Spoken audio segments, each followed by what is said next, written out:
رجعنا لكم مرة تانية، بنجدد التحية لحضراتكم مشاهدينا الكرام. دلوقتي معانا نجم من الأصوات التي استطاعت أن تترك بصمة مميزة على الساحة الغنائية وأن تحجز لذاتها أو نفسها مكانة خاصة في قلوب الجمهور من خلال أعمال فنية متنوعة حملت الكثير من الإحساس والتميز.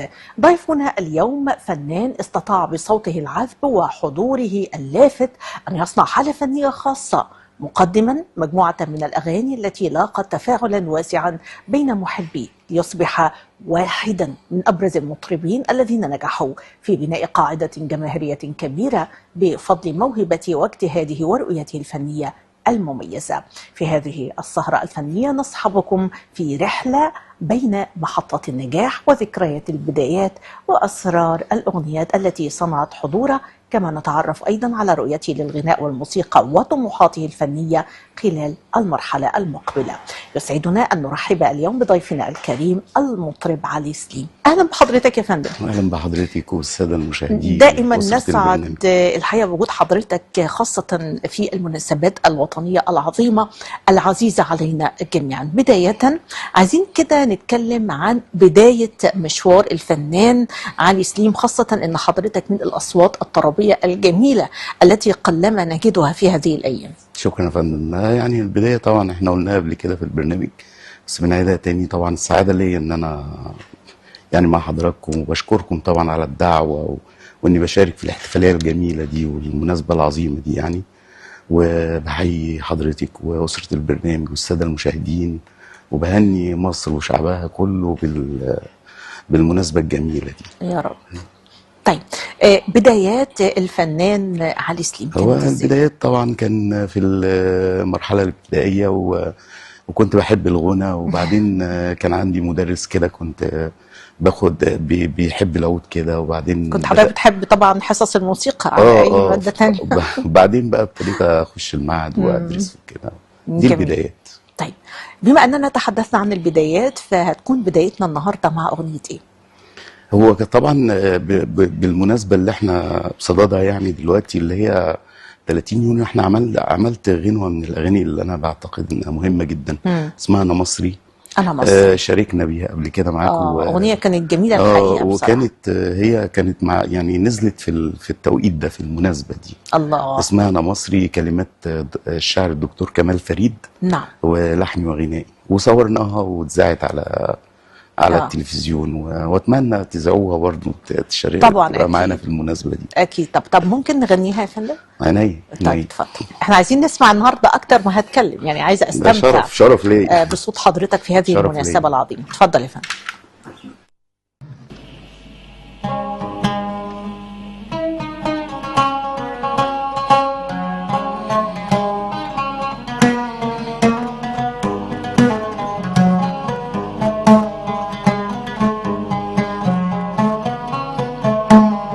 أنا مصري أنا مصري لآخر لحظة من عمري. أنا مصري أنا مصري لآخر لحظة من عمري. يا مصري يا غالية يا أمي، ماليش غيرك وطن ليا، وكل خلية من دمي هي صنع مصرية. هوية بنتولد بيها وهي اللي بعيش ليها. هوية في عرقنا بتجري. أنا مصري أنا مصري.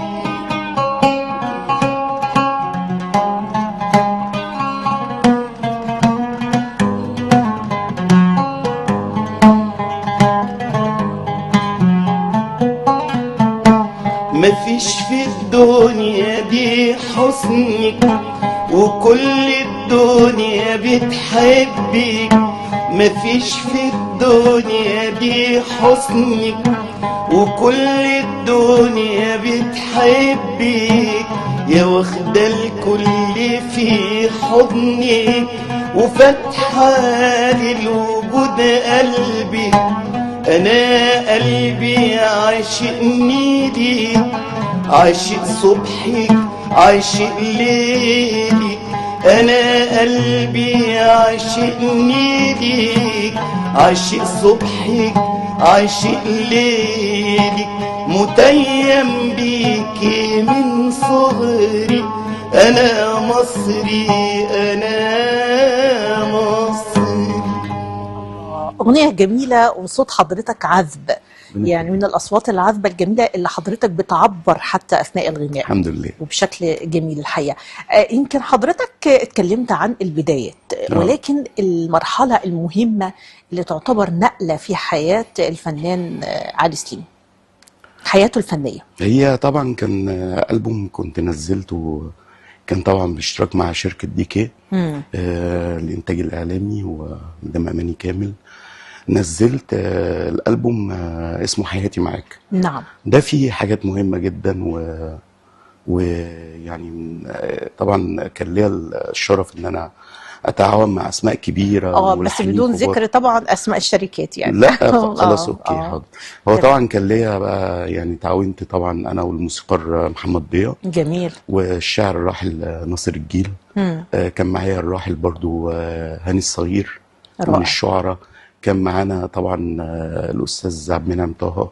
ناس كتير يعني تعاونت معاهم وعملنا حاجات مهمة جدا يعني. وبدأوا الناس كلها انها تسمع الألبوم وتدخل على القناة تشوف أكيد الحالة طبعا الفنية أكيد. اللي احنا عاملينها. طيب حضرتك تعاملت مع كثير من الشعراء والملحنين، أهم المعايير اللي حضرتك بتختار على أساسها سواء اللحن أو الكلمة؟ هي الكلمة هي الأصل، وأنا طبعا من المتيمين بالشعر والشعراء يعني. رائع. مهتم جدا جدا يعني بحب دايما حتى الشعر الجاهلي يعني بسمعه. جميل. يعني من اول بقى كده بحب المدارس الشعريه المختلفه. وطبعا عملت برضو حاجه مهمه وطنيه برضو، يمكن قلناها في انتصارات اكتوبر اللي فاتت، كانت اسمها الحب الاهم. الحب فاكرة. الاهم، اغنيه وطنيه. انا سمعتها، كلمات الشاعر حسام زاهر طبعا بوجه له التحيه رائع. وبوجه طبعا للدكتور كمال فريد التحية طبعا من شعرائنا الجمال وحاجات كتير يعني. يعني الحقيقة أنا ملاحظة أن حضرتك حتى لما بتختار الكلمات مهم جدا بالنسبة للفنان أن يكون عنده إحساس بالشعر. يمكن حضرتك بتقول أنا بتذوق الشعر وبحب الشعر، وأن يكون لديه أيضا أذن موسيقية، وده شيء مهم أن حتى يقدر أن هو يعني يستمتع باللحن وليس فقط الغناء. دي أعتقد مقومات مهمة في أي فنان. هو يعني نغمات اللحن اساسا جوه بحور الشعر، جوه بحور الغنى وقافيتها. طبعا طبعا. دي وجهه نظري يعني. انا اول حد بستمد منه تفعيله اللحن او الشعر او بتعامل مع النص ازاي هو البحر والقافيه والوزن طبعا. دول بيدوني مساحه كبير جدا، بالاضافه بقى المفردات اللي بيستخدمها الشاعر طبعا والزوايا اللي بياخد منها الموضوع. جميل. هتسمعنا ايه حضرتك دلوقتي؟ طب احنا في الحب الاهم ممكن ناجلها شويه. تمام. كان في قصيدة مهمة جدا جدا عملتها لشاعر من الشعراء المهمين جدا في مصر، الراحل العظيم المستشار نبيل الفكاهي. نعم. اللي عامل رفقا مولاتي، رفقا حاجات كتير طبعا قبل كده. أكيد طبعا. كان اسمها هي بتقول أترى تهواني أحيانا. هنروح للغة العربية شوية طبعا. لا أترى نحن نعشق اللغة العربية. نعم. تذكرني أحيانا إن كنت كذلك في الحب فلقد أخطأت العنوان، فلحبك لا ولهجرك لا، وعن اللقيا ما أغنانا، فأنا روحا هامت شوقا وأنا قلب داب حنانا، وأنا مخلوق من حب لا يملك إلا كيانا. دي لحنتها ولحن يعني بقاله كتير عندي يعني، أنا عامله من سنين طويلة نسمعها يعني ومحتفظ بيه. خلاص اوكي يعني دي بقى سربرايز للبرنامج طبعا ده يعني سربرايز يعني اول مره اقول معاكم حاجه جميل باللغه العربيه الفصحى. وان شاء الله يعني اكون عند حسن ظن. اكيد طبعا. نسمعها يا فندم، اتفضل.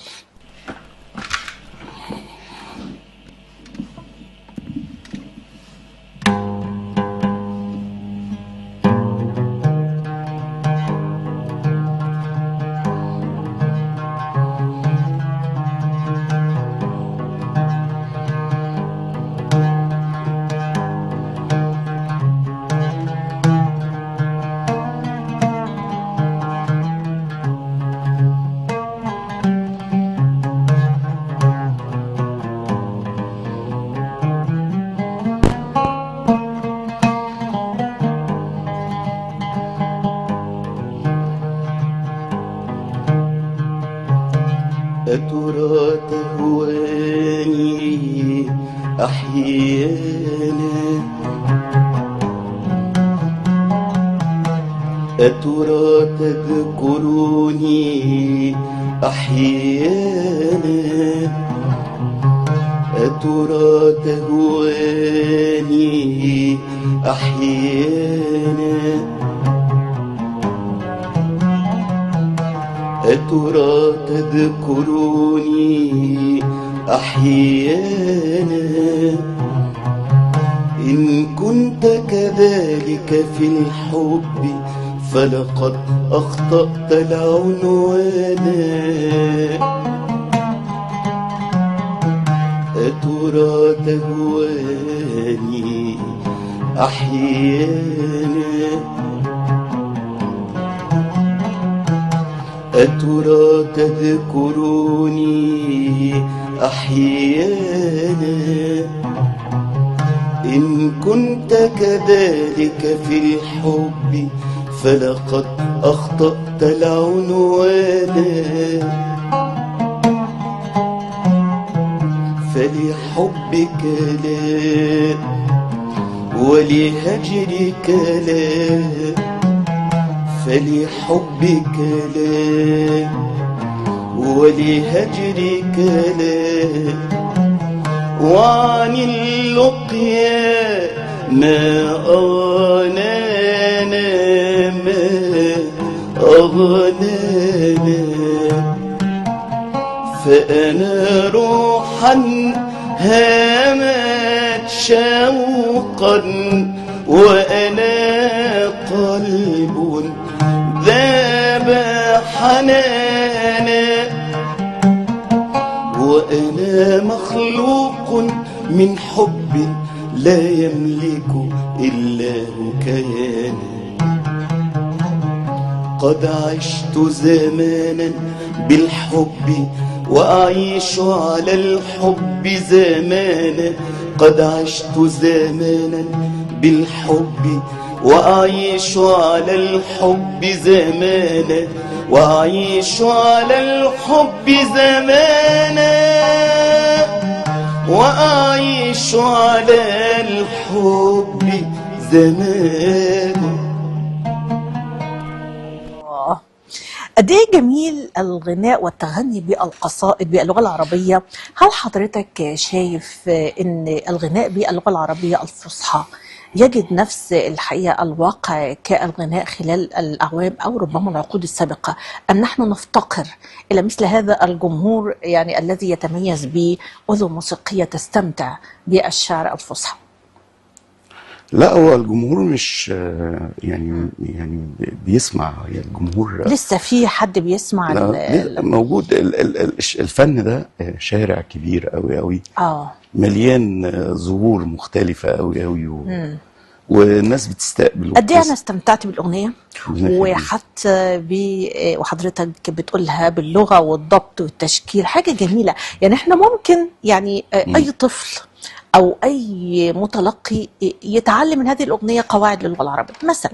دي اللي بنسميها القوه الناعمه اللي ممكن ناثر فيها في الشباب. يعني كان زمان عبد الحليم حافظ وام كلثوم لما غنى مثلا قارئة الفنجان، الحقيقه كانت اغنيه جميله بيستمتع بها الصغير والكبير. حضرتك شايف ان خلال هذه الفتره المتلقي بنفس يعني الأذن الموسيقية اللي موجودة زمان؟ يعني هو سؤال مباشر، حضرتك شايف كده؟ وازاي ايه اللي ممكن نعمله عشان نرجع مرة أخرى إلى عهد إلى هذا العهد؟ هي مجموعة عوامل بتشكل الوجدان بتاع المستمع. مجموعة عوامل مرتبطة بقى بالظروف ثقافية وظروف اقتصادية وممكن يعني يكون عامل سرعة الوقت أو سرعة الزمن أو العصر أثر يا فندم؟ مش شرط. هو برضو يعني احنا في ظل الزحمة اللي احنا فيها برضو في ناس بتحب دايما تبقى تسمع بشكل هادي في الكومفورت زون، يعني ان هو يقعد كده يستمع. يعني انا استوعب شيء ازاي اذا ما اديتوش وقت. طبعا يعني الوقت ان انا ادي كل حاجه وقتها مهم جدا. يعني الشباب دلوقتي بيعتمد على الفيديوهات القصيره والريلز القصيره جدا. ما كله يعني بقى يقول لك كده، انا هقعد اسمع اغنيه كله بقى مثلا كده، كله بقى كده.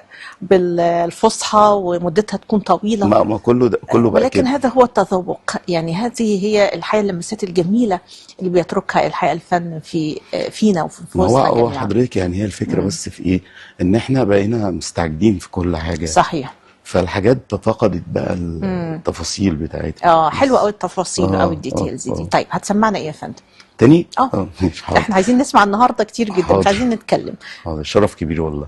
في الغنوه بتاعت الحب الاهم، وفي حاجه جديده برضو عاملها بتتكلم عن المنطقه كده اللي هي بتاعت العلاقات الخاصه، اللي هي الاسريه اللي بيننا في العلاقات الأسرية جميل. الاسريه. حضرتك يمكن تطرقت لنقطة مهمة، العلاقات الأسرية. اه إن حتى دي من ضمن الجوانب المهمة اللي مفيش حد كتير يعني بيهتم بيها في الغناء أو في الفن بشكل عام. هو بس اه بنتكلم عن ايه؟ يعني انا دايما كل الحاجات اللي بعملها بيبقى فيها مسج او رساله نعم. او مشكله بنتكلم عنها عايزين نعالجها. يعني نقدر نقول ان الاغنيه ليها دور مهم جدا في طبعا تسليط الضوء على طبعا بعض طبعا، القضايا، هي بتغطي وليها كل دور نواحي مهم المجتمع. جدا ايضا في معالجه القضايا دي بطريقه غير مباشره، اللي بنسميها دايما القوه الناعمه. هي كل نواحي المجتمع، المفروض الفن بيغطي كل طبعا. نواحي المجتمع بقى. كنا زمان بنسمع ألحان بتتكلم عن الفلاح والصانع، واللي طبعا بتغطي مناحي الحياة يعني. ده صحيح. دور الفن الحقيقي. والاطفال وكل حاجة، والام والاب الحقيقه، يعني كل حاجة. كان في يعني الفن الحقيقه مش استهداف لجميع شرائح المجتمع مش وجميع مش مش القضايا. بالمفهوم اللي احنا شايفينه اللي هو اه البسيط ده خالص، او القشور اللي احنا شايفينه. الفن اعمق من كده، بالتاكيد. وبيغطي كل مناحي الحياة. يمكن حتى الرئيس احنا في الفترة الأخيرة والدولة بتهتم بشكل كبير جدا بالقوة الناعمة، ورجوع مرة أخرى إلى هذا العهد الجميل وتذوق القيم يا رب يا رب والحقيقة اللمسات الجميلة من يا خلال رب، الفن. كل التوفيق يا رب. طيب احنا دلوقتي عايزين نختم من خلال أغنية حضرتك تختارها هنختم بيها الحلقة. اتشرف والله. اتفضل يا فندم. هي اسمها طبعا، احنا لو حابين نقول الحب الاهم اوكي، حابين نقول اللي هي الجديده دي انا تحت امرك. حضرتك تختار ايه؟ لا اللي انتوا طب تحبوه. عايزين نقول الجديدة عشان تبقى سبق للبرنامج. خلاص تمام، هي اسمها الهديه. اسمها ايه؟ الهديه. الهدية. هي طيب. الهدية. طيب مشاهدينا الكرام، سأترككم الآن مع أغنية الهدية مع الفنان الرائع علي السليم. وبالتأكيد إن شاء الله نتمنى إن هذه السهرة تكون حازت على إعجابكم، وكل سنة وحضراتكم طيبين بالتأكيد بهذه المناسبة الجميلة، ثورة 30 من يونيو. تفضل يا فندم. اوكي. طبعا من كلمات الشاعر الدكتور كمال فريد برضه. هي دي الهدية اللي بتقدمها ليا، جرح فيا غدر بيا وانت اغلى من عينيا. بصي شوف الناس بتهدي اللي غيرها، الزهور اللي يرد الروح عبرها. بصي شوف الناس بتهدي اللي غيرها، الزهور اللي يرد الروح عبرها.